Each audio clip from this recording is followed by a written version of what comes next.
पाकिस्तान के लेजेंड बल्कि एशिया के लेजेंड, दुनिया के लेजेंड, बड़ा ही खूबसूरत नाम। दुनिया में अगर लेदर जैकेट्स के हवाले से, लेदर के हवाले से नाम लिया जाता है तो सबसे पहले हमारे ब्रेन में और दिमाग में एक ही नाम आता है, वो है लेदर टेक्स और हीली। और आप मुझे ज्यादा भुला देते हैं, मैंने लगता मैं पार्टी ना जाऊं। 28 बरस बीत गए लेकिन आज भी उनकी शोहरत कम होने के बजाय बढ़ती जा रही है। इतने बड़े शख्स का जिसको पूरी दुनिया जानती थी, अगर उसके कत्ल का सुराग नहीं लगाया जा सका आज तक। मुझे अरूज में ही ले जाना, मुझे कभी जवाल ना दिखाना। हॉलीवुड की फिल्म रिलीज होती है, यहाँ पे मेरी ख्वाहिश है कि पाकिस्तान की फिल्म का भी यहाँ पे बैनर लगा हुआ हो। बिस्मिल्लाहिर्रहमानिर्रहीम। तेरे नाम से इब्तिदा कर रहे हैं, तेरे नाम से इब्तिदा कर रहे हैं, आजिज़ी से इल्तिजा कर रहे हैं। तू रब है, रहमत है काम तेरा, तू रब है, रहमत है काम तेरा, तुझसे रहमत की दुआ कर रहे हैं। हीली टीवी के खुसूसी प्रोग्राम में, खुसूसी ट्रांसमिशन में मैं हूँ शकील जाहिद और आज का प्रोग्राम जनाब हम करने लगे हैं पाकिस्तान के लेजेंड बल्कि एशिया के लेजेंड, दुनिया के लेजेंड सुल्तान राही, फ़न का सुल्तान राही, उनके हवाले से आज हम प्रोग्राम जो आपकी खिदमत में पेश कर रहे हैं। और इस हवाले से मेरे साथ साथ कौन है, यकीनन आपको देखकर खुशी होगी। पहले तो मैं आपको बताता चलूँ कि मेरे साथ मौजूद हैं जनाब, फ़न के सुल्तान थे सुल्तान राही, और फ़न का शहज़ादा है उनका बेटा हैदर सुल्तान। आज हैदर सुल्तान हमारे साथ मौजूद हैं। जी अस्सलाम वालेकुम हैदर सुल्तान साहब। जी वालेकुम अस्सलाम, सबको मेरी तरफ से अस्सलाम वालेकुम। और मेरे साथ जनाब आज मौजूद हैं chairman Healy TV, chairman leather tax और बिजनेस कम्युनिटी का बड़ा ही खूबसूरत नाम। दुनिया में अगर लेदर जैकेट्स के हवाले से, लेदर के हवाले से नाम लिया जाता है तो सबसे पहले हमारे ब्रेन में और दिमाग में एक ही नाम आता है, वो है लेदर टैक्स और हीली। तो चेयरमैन मुज़फ़्फ़र अहमद साहब जो हैं हमारे साथ मौजूद हैं, बड़ी मारूफ कारोबारी और समाजी शख्सियत हैं। जी अस्सलाम वालेकुम सर। जी वालेकुम सलाम शकील भाई, जज़ाकल्लाह for your good words. But मैं तो किसी काबिल का नहीं हूँ, अल्लाह ताला ने बस इज्जत दी है और आप मुझे ज्यादा भुला देते हैं, मैंने लगता मैं पार्टी ना जाऊं। आपका फैसलाबाद नजर आ रहा है, सॉरी मैं बताना भूल गया था। Thank you so much and I really welcome Haider सुल्तान भाई to the program. Thank you so much. आप सबका बहुत शुक्रिया पहली बात मुझे शो पे बुलाने के लिए, इनवाइट करने के लिए और ये अपॉर्चुनिटी देने के लिए कि मैं आप सबसे मिल सकूं, बात कर सकूं। Thank you so much. अच्छा, Very kind of you Haider भाई, आप जितने बड़े फनकार हैं और उतने ही हम्बल है माशाल्लाह। Like your father, he was in reality not a गंडासा man, obviously he had a good heart. जी जितने भी सुना है नमाज कभी नहीं छोड़ते थे और माशाल्लाह हाजी थे और बहुत ही अच्छा काम किया।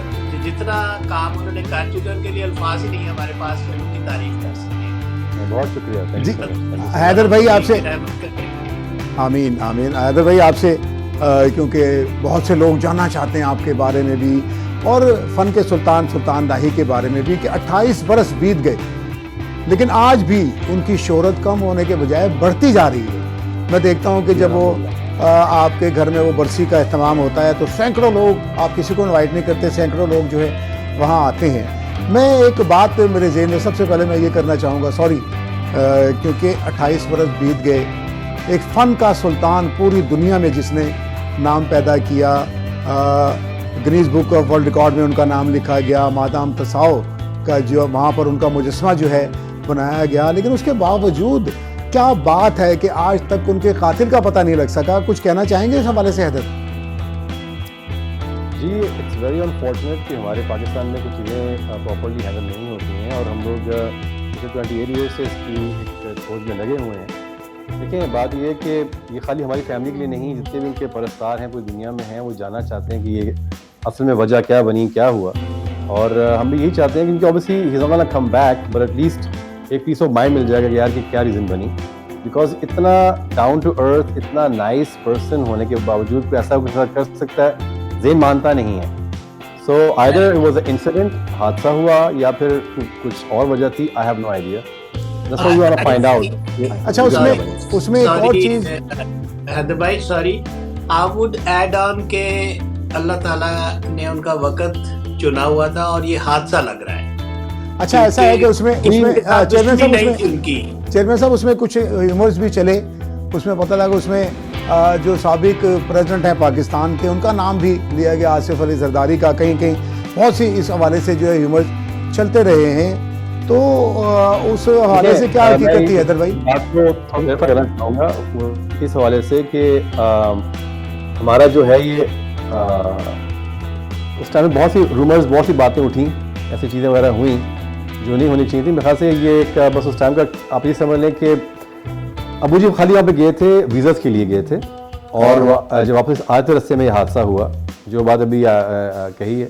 28 साल गुजर गए, 28 ईयर्स गुजर गए। एक आम आदमी, मेरा सवाल सिर्फ यहाँ पर ये है कि अगर इतने बड़े शख्स का, जिसको पूरी दुनिया जानती थी, जिसको पूरी दुनिया में जिसका नाम जाना पहचाना जाता था, अगर उसके कत्ल का सुराग नहीं लगाया जा सका आज तक, तो उसका रीज़न क्या है? क्योंकि मैं आम आदमी हूँ, आम आदमी ये जानना चाहता है आज भी, 28 साल गुजरने के बाद भी वो ये चाहता है कि ये एक्चुअल हुआ क्या है, किसने किया, कैसे हुआ। क्योंकि हमारे यहाँ एक और चीज़ जो हमारे नाक़दीन हैं वो ये कहते हैं कि जिस कत्ल का सुराग ना मिले उसके पीछे हुकूमत वक्त जो है वो मुलविस होती है। इसमें कोई तो बड़ा आदमी है, कोई तो ऐसी चीज़ है कि जिसने पता ही नहीं लगने दिया आज तक कि ये क्या हुआ, कैसे हुआ और किसने ये सब कुछ किया है। ये सानिया जो है बहुत बड़ा है, वेरी सैड, लेकिन ये है कि कुछ चीज़ें वहाँ पे निज़ाम नाकिस है और जिसको दबाया जाता है या नहीं लाया जाता आगे, उसके पीछे रीज़न ऑब्वियसली कोई ना कोई होती है कि जी जो हुआ है, या किसी के गलती से किसी और को समझ के उनको निशाना बना लिया। ये तो अल्लाह बेहतर जानता है। अब देखे ना, अब हमारे ज़ियाउल हक साहब का भी अभी तक पता नहीं चला क्या हुआ, उसका भी कोई नहीं पता कि जहाज़ क्यों क्रैश हुआ। तो कुछ चीज़ें ऐसी होती हैं कि जो अल्लाह ताला की तरफ से होती हैं, और उसका सुराग मिल भी जाए, कुछ हो भी जाए, तो बंदे ने तो वापस नहीं आना है। बेसिकली अबू जी जब इस्लामाबाद ट्रैवल कर रहे थे तो हम लोग, हमारा प्लान था अमेरिका जाने के लिए फॉर ईद, तो वीज़ास के लिए वो गए थे इस्लामाबाद। तो उस टाइम में हुकूमत थी पीपल्स पार्टी की, तो उस टाइम में नहीद जो उनकी सेक्रेटरी थी उनकी बेनज़ीर साहिबा की, तो उन्होंने इनका सारा प्रोसेस करा के दिया था। इसकी वजह से बात सामने ऐसे होगी कि जी अबू से कोई डिस्प्यूट हो गया था जरदारी साहब का जी के कुछ ज़मीन के हवाले से, कुछ रेस्टोरेंट्स के हवाले से। तो हमारा मेक इट क्लियर कि ऐसी कोई बात भी नहीं थी, सिर्फ वीज़ा के लिए वो गए थे। लेकिन जो बात अभी आपने कही बिल्कुल ऐसे ही है कि अल्लाह ताला ने एक वक्त मुकर्रर कर दिया था इंसान के लिए, और मेरे हिसाब से वो टाइम उनका मुकर्रर था, वहाँ पर उन्होंने आना था और ये होना था, और उनको शहादत का रुतबा मिलना था। शायद आगे पीछे ऐसे ना मिल सकता। बिल्कुल वो टाइम पे इसलिए हुआ क्योंकि अल्लाह ताला ने उनके लिए, अल्लाह ताला के साथ उनका दीनी हवाले से माशाल्लाह बहुत एक कनेक्शन था। I know. और वो आपको मैं ये बताना चाहूँगा कि एवरी 31st की नाइट को, यानी कि न्यू ईयर की ईद में, हमारे घर पे यहाँ पर बाद जमात सातुल तस्बीह की जमात अबू जी लीड करते थे माशाल्लाह, और हम सबको साथ करके तो उसमें ये दुआ करते थे, हमेशा बहुत लंबी दुआ करते थे कि या अल्लाह मुझे अरूज में ही ले जाना, मुझे कभी ज़वाल ना दिखाना। ये हमें हर साल की दुआ करते थे। तो आई थिंक 96 की जो ईद थी उसमें शायद अल्लाह ताला ने बहुत करीब होकर सुन ली। बिल्कुल। And it happened. और अरूज में ही माशाल्लाह वो गए, कभी ज़वाल नहीं देखा उनका। उनका अरूज तो कभी खत्म भी नहीं होता है हैदर भाई जी, अल्हम्दुलिल्लाह। अच्छा, ये अजान भी दिया करते थे, वो अजान भी सुना है कि बहुत खूबसूरत आवाज़ में दिया करते थे। अबू जी ने अपने ये लास्ट दिनों में बल्कि एक कैसेट रिलीज़ की थी सजदा के नाम से। जिन लोगों को नमाज़ पढ़ने का तरीका नहीं आता, ये बड़ी उम्र के हो चुके हैं, शायद उनको शर्म आती है पूछते हुए, उनके लिए उन्होंने ये कैसेट बनाई थी सजदा के नाम से अपनी आवाज़ में। उसमें उन्होंने अजान भी दी हुई है, उसमें उन्होंने तरीका भी नमाज का बताया हुआ है, और उसमें उन्होंने और भी बहुत सारी बातें शेयर की हैं जो लोग सीखना चाहें तो सीख सकते हैं। तो अपनी ज़िंदगी में उन्होंने फिर ये कैसेट उन्होंने रिलीज़ भी की थी। उस टाइम में कैसेट का दौर था, अब तो खैर बहुत चीज़ें चेंज हो गई हुई हैं, लेकिन 95 की मैं बात कर रहा हूँ, उस टाइम में उन्होंने ये कैसेट रिलीज़ की थी सजदा के नाम से। तो सदका जारी है लोगों पर रहता है जो माशाल्लाह अल्लाह के काम करते हैं ना। सुभान अल्लाह, सुभान अल्लाह। अच्छा, ये बताओ कि अब थोड़ा सा आते हैं आपके फ़न की तरफ ना। तकरीबन 100 के करीब आपकी फिल्में जो हैं हैदर भाई हो चुकी हैं माशाल्लाह। आपने भी 100 के करीब फिल्में जो की हैं, ये अलग बात है क्योंकि उनके जाने के बाद फिल्म इंडस्ट्री का ज़वाल जो है वो शुरू हो गया, और अभी तक तो खैर माशाल्लाह फिल्में बननी शुरू हो गई। अब कितनी फिल्में हैं जिनमें आप काम कर रहे हैं इस वक्त? इस वक्त अंडर प्रोडक्शन मेरी 5 फिल्म्स हैं जो भी अंडर प्रोडक्शन चल रही हैं। ठीक है। मैंने वापस अमेरिका से पाकिस्तान आने का मेरा मकसद भी था। पहली बात यह कि पंजाबी कहते हैं कि अद्धे मिट्टी कुछ खिंचेगी एक, अच्छा खिंच के ले आऊँ वापस। मैं तो भी मुझे यहाँ पर ऐसी बात लगता है। जी जी, मैं भी बार-बार ऐसे नहीं वापस आ रहा, हर महीने उत्थे होना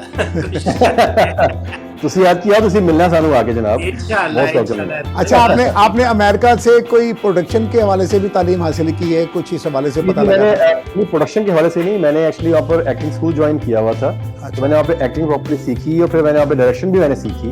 अच्छा। मेरी ख्वाहिश पाकिस्तान में मैं एक हॉलीवुड का ट्रेंड लेकर आऊँ, अच्छा। नया काम किया जाए, कुछ नए अंदाज से काम किया जाए।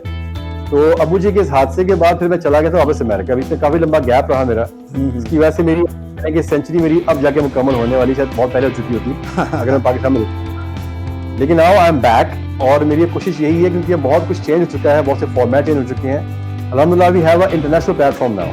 इंशाल्लाह बड़ा हमारे पास खेलने के लिए मैदान है अब।